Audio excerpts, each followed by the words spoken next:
আল্লাহকে জিজ্ঞেস করে, আল্লাহ আপনার বান্দার রমজানের এই নেকিটা 70 লিখতামনি।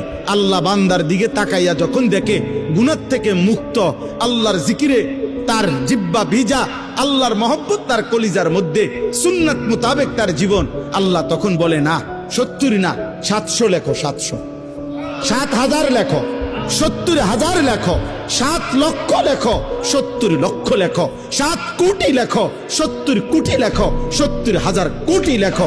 এক সেজদা, এক সেজদা, একবার সুবহানাল্লাহ বললে আল্লাহ বলে লেখো 70,000 কোটি সুবহানাল্লাহ লেখো। কোন বেলায় আল্লাহ মহব্বতের জোশে, আল্লাহ তার মায়ায় আল্লাহ বলে, ফেরেশতা তুমি লিখো না, সাআক্তুবু, আমি আল্লাহ নিজেই লিখবো। এই নেকি তুমি দিয়া পারতা না, আমি দেবো আমার বান্দার নেকি। বলেন বাপ, বলেন।